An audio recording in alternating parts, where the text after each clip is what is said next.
So we're going to go over a few basic things to know of how to get your car ready for winter.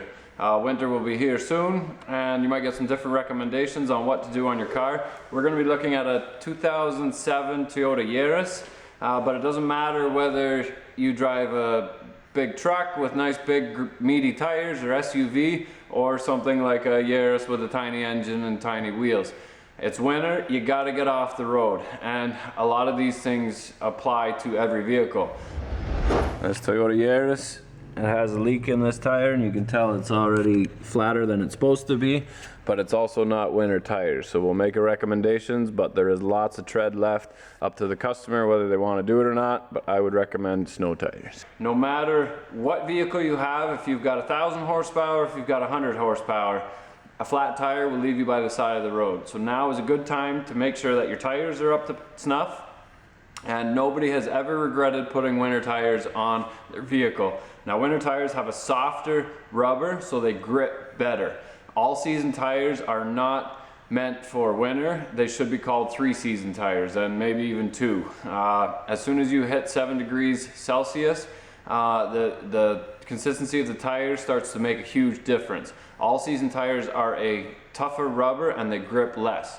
Winter tires, because of the softer tires, they will wear quicker, but they grip more.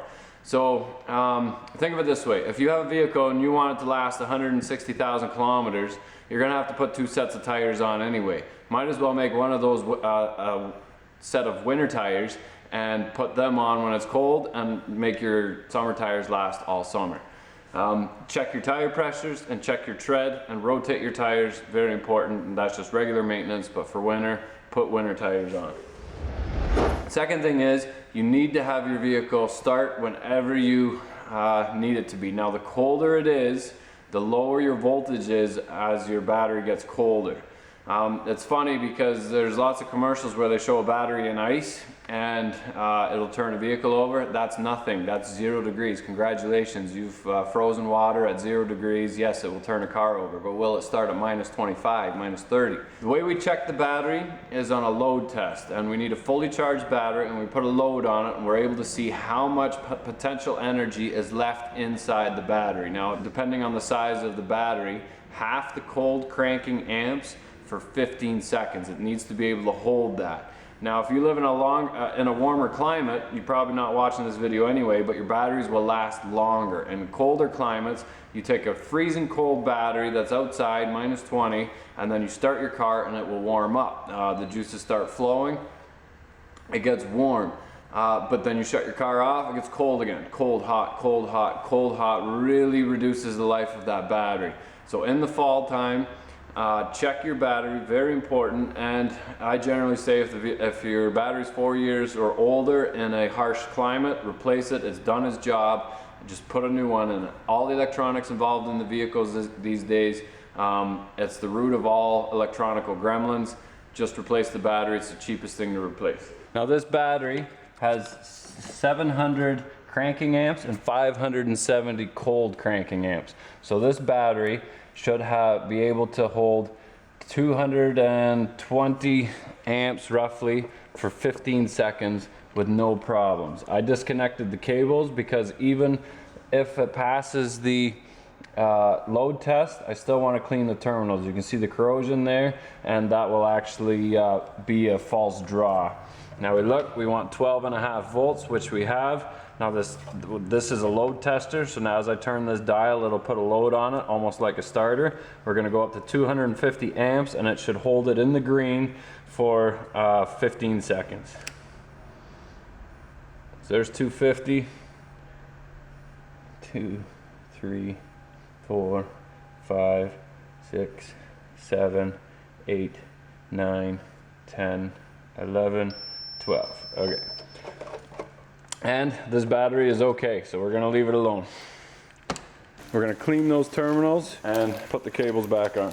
Most batteries are non-serviceable, meaning you have no access to the inside of the battery. This one does, so we're gonna pop the caps off and just make sure that the level is all the way up with the acid. We also want to be able to make sure that we can see. Make sure that your washer bottle is topped up. that you have a spare bottle in your trunk and that your wiper blades are in good condition. Replace anything that's dry, cracked, or stiff. You want nice soft rubber that does a good job cleaning the entire view area. Now, one thing you might not think about is exhaust. This car clearly has an exhaust leak and we're gonna fix that. This is really mean, but there's a hole right behind there. We have it at least once a year. Somebody dies in their vehicle because they got stuck in a snowbank, they got plowed in, they got stuck at the side of the road and they leave their car running. Now, if you have a good exhaust and you plug your exhaust, if it's full of snow and the exhaust can't escape, your engine will stall. The exhaust has to leave the engine before fresh air can go in and burn again. If you have a leak, it will keep running, and what happens when you have a leak is that carbon monoxide goes inside the cabin. Do not leave your vehicle running if you're stuck in a snowbank. Turn it off, but make sure your exhaust is in good shape before you get to that point. Here we go. Another part of being able to see is your defrost, and if your cabin air filter is plugged, it'll take longer to defrost the windshield. Usually they're behind the glove box, a little trap door that you can open up and check the filter in behind it. This one looks very clean, so we're going to leave it alone and put it right back in again. Another good thing to check is the condition of your antifreeze, and you can use one of these testers. They're only about $5–10 bucks. And what you do is stick it in your antifreeze, pull it up. You need to get the whole thing full. And that lets you check your condition, the color of it. You want a nice see-through color, no rust color. And the arrow is pointing at -45, so we're good to go. Try not to make a mess.